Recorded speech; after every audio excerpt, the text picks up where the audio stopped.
Hello everyone, my name is Anitsu and I'm back with another Digimon video. So today I'm going to be talking about pre-releases, again. So BT12 is just on the horizon, and with the release of a new mainline booster set, usually there is going to be a pre-release to accompany it.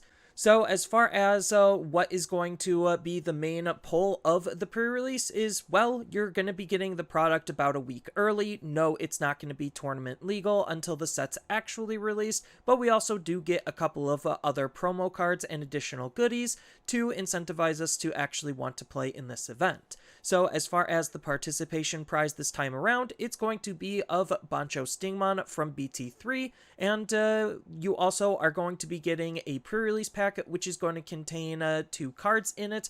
One of them is going to be a uncommon that's stamped in foil, and the other is going to be of a rare that is stamped in foil. And then the winner card is going to be of BT1 Magnagramon. So while the prizes do seem kind of lackluster this time around, well, that's because they were Japanese promos, part of a product that we're not getting and probably never getting, and well, they just had to reuse the promos and stick them somewhere, so here they are. But when it comes to the actual pre-release, there's a couple of things that you should keep in mind. So you're going to be building a 40 card deck out of the 6 packs that you're going to be getting, and then players get to ignore Digivolution colored requirements, but are still going to have to meet the level and Digivolution cost requirements. Then with colors, you can also ignore the colors for DNA and special Digivolution conditions. However, with other Digivolution conditions, you do still have to pay attention to the name, level, and trait that it's going to be asking of you. Then when stacking DNA Digivolution cards, well, you get to kind of order them on whatever way you choose, rather than what's actually written on the card like it normally is, just because of these special alterations. Then color still matters for effects, so if an effect is asking of a specific color, then you have to meet that color requirement, on top of the fact that options still also need their color requirements in order to be able to use the options. Then during the breeding or raising phase, players also can choose to raise a level 3 Digimon. If you don't have a Digitama to hatch for your raising area, you unfortunately do not draw for this, but it still allows you to have access at utilizing your raising area. Then, when it comes to some basic deck construction rules, there's a little bit of some basic advice that I can give, which is remembering that it's going to be a 40 card deck, with all of the extra cards that you're going to pull be your sideboard. Then as far as what you're wanting to build towards, well, generally you're going to want to try to curve out as best as you can. So as far as what a good curve looks like, you're going to run whatever amount of level 2s that you have up to 5. Sometimes you will have all 5, sometimes you won't. That just depends on your pulls. Then when it comes to the level 3s, you're going to want to run about 12 of them. Level 4s, you're going to want to run about 10. Level 5s, you're going to want to run about 7. Level 6s, you're going to want to run about 5. And then you have 6 extra slots for whatever other cards you want. And as far as the other cards that you could run, it's going to be between Tamers options and, well, just playing more Digimon to flesh out your curve and ratios. Then when it comes to the rookies, sometimes you won't exactly have that 12 count, but I feel like based on the information we have in the set and looking at the rarity breakdown, you should have plenty, but in case you don't, you sometimes will just play everything that you have. Then, when it comes to deck analysis and deck building, there's a term from Magic that you could use called BREAD. So, BREAD is just the acronym where B stands for bombs. This is going to be your win condition or cards with high impact. R stands for removal. This is going to be the ability to disrupt the opponent and try to clear out those problematic cards and, well, remove them. Then you have E for Evasion. These are your defensive cards and cards that allow you to have some extra protection. A stands for Aggro. These are your offensive cards or your more tempo-oriented cards. And then D stands for Duds. These are the cards you never want to use just because you can't capitalize on it trying to use the cards, or the stats and effects are just that bad. You want to try to steer clear from them as best as you possibly can. So when it comes to bombs, as I already mentioned before, these are going to be your high impact cards. Usually it's going to be on their high level Digimon, but it's not exclusively to high level Digimon all of the time. Again, these are the cards that are just going to have the highest amount of impact, allowing you to have a persistent threat and problem that the opponent is going to have to answer, otherwise they're just going to end up losing the game. Then with removal is just the ability for you to remove the problematic cards. Digimon has a whole bunch of different forms and types of removal, and removal isn't always exclusively locked to options.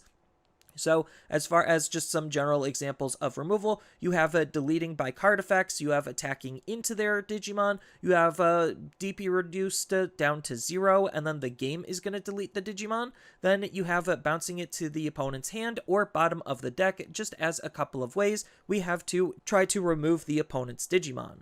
Then when it comes to evasion, these are going to be the defensive mechanics of the game, so it's just the ability to try to stop the opponent from being able to deal damage. Blocker is always a pretty good one, just because it's the ability to stop the opponent from wanting to attack. Security Attack Minus is another really good mechanic, just because it takes away the ability for them to actually deal damage, and those are just a couple of examples of the abilities that you could use to try to stop some of the opponent's plays. And I don't necessarily think outside of save, there's really going to be a whole lot of native protections inside of the set.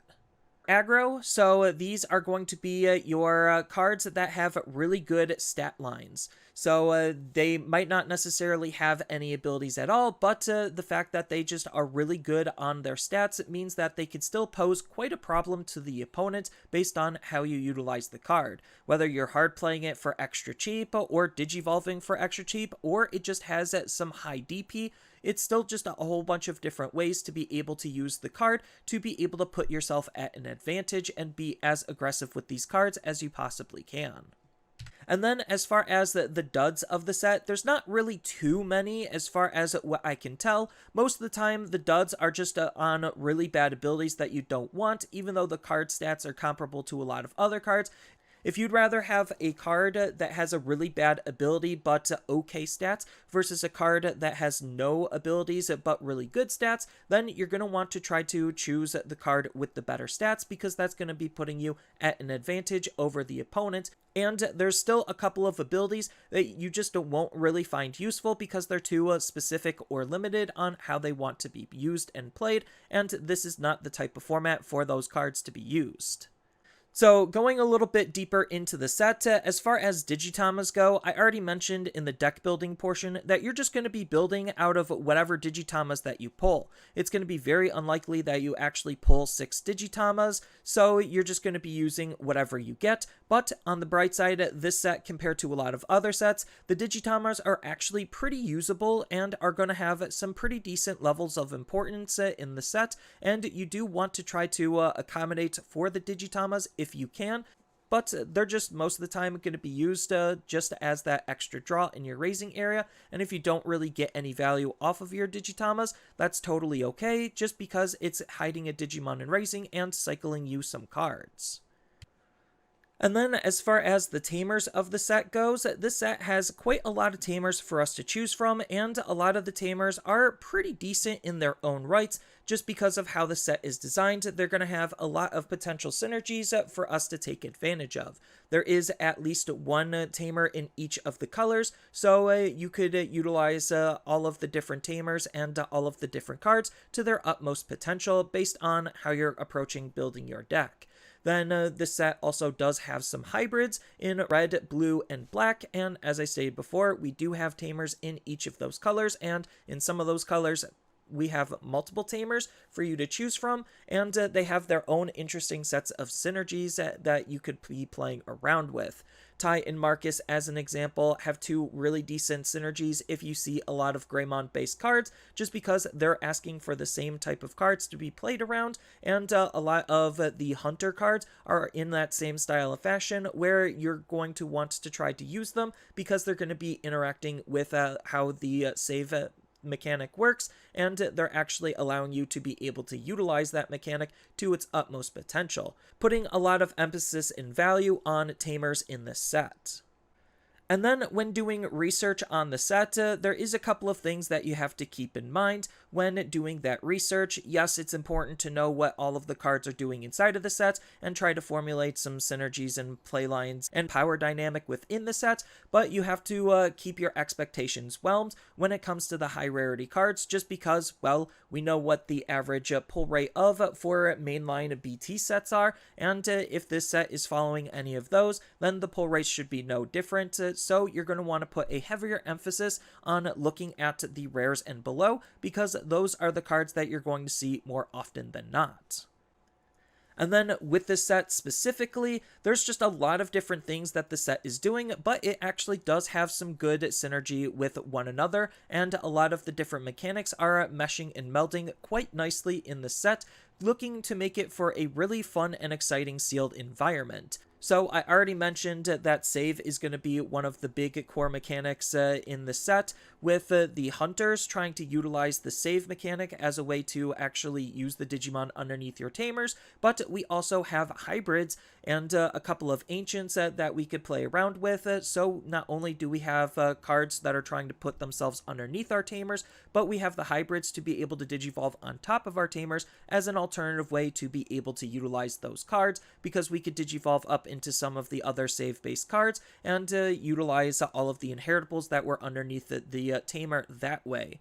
But based on all of the different tech and tools inside of the set, I think that there's actually going to be enough defensive tech in it where Rookie Rush is not going to be the most viable strategy. Usually when there's a lack of defensive tech and tools and options for you to choose from, it's easier just to Rookie Rush it out, just because there's not going to be a whole lot of ability for the opponent to respond with. But because we have some decent tamers adding lots of value, we have some good defensive mechanic in a lot of ways to be able to have access at something like blocker. I don't necessarily think Rookie Rush is going to be the best approach, and you're actually going to want to try to build a more tempo-orientated stack-based deck. Then when it comes to the promos, you're going to want to ask your tournament organizer if the pre-release promos are going to be usable, not necessarily the ones that come in the pre-release pack, but the Bancho Stingmon that you get as your entry prize. You're going to want to ask if it's usable. Some of them will say it's usable just because it's part of the kit, and others might not because, well, it's not a card that's natively part of the set, and that can throw some of the synergy and interactions off a bit. But the set has a couple of archetypes that you want to try to keep in mind and build around, but they're not necessarily so hard locked into each other, and there is some good cross synergy around them to be able to make a lot of very interesting and powerful interactions actually workable inside of this pre-release.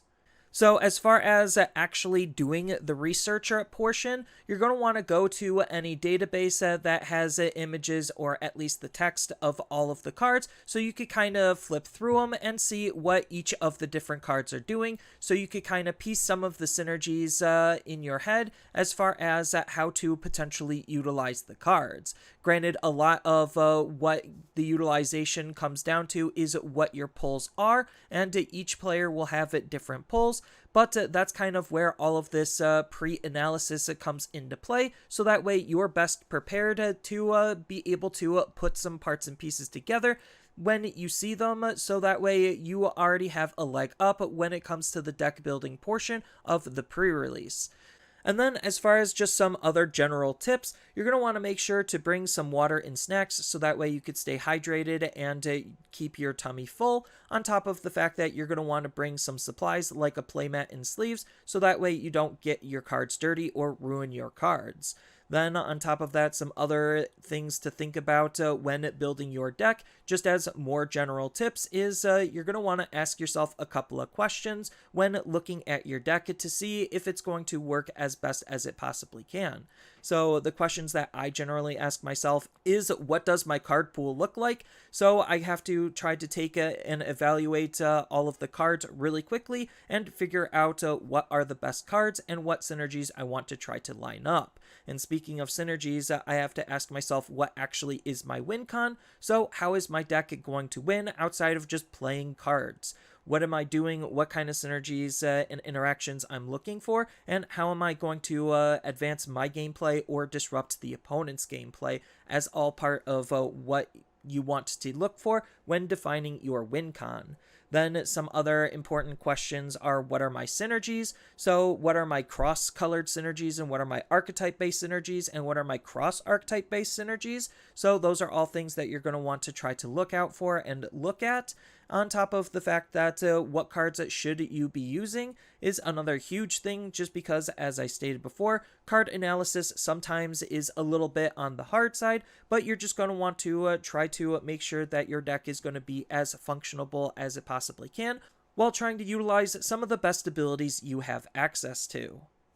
So that's all I really have for this video. As always, feel free to tell me your thoughts down in the comments below, and down in the description below are a couple of different ways you could support me and the channel. So I do have a TCG Player affiliate link, so when you use that link to buy cards off of TCG Player, then some of that money will go to supporting me and the channel. I also do make and sell playmats over on Overcard Gamers on Facebook, so when you buy a playmat with my design, then some of that money will also go to help supporting me and the channel. And on top of all of that, I do have a Twitch account over on twitch.tv/Zenitsu, so giving me a follow and a subscription also helps support me there, and I do play Digimon on top of various other games on that platform as well. So thank you everyone for watching, and as always, don't forget to like, share, and subscribe for more content, and I'll see you in the next video.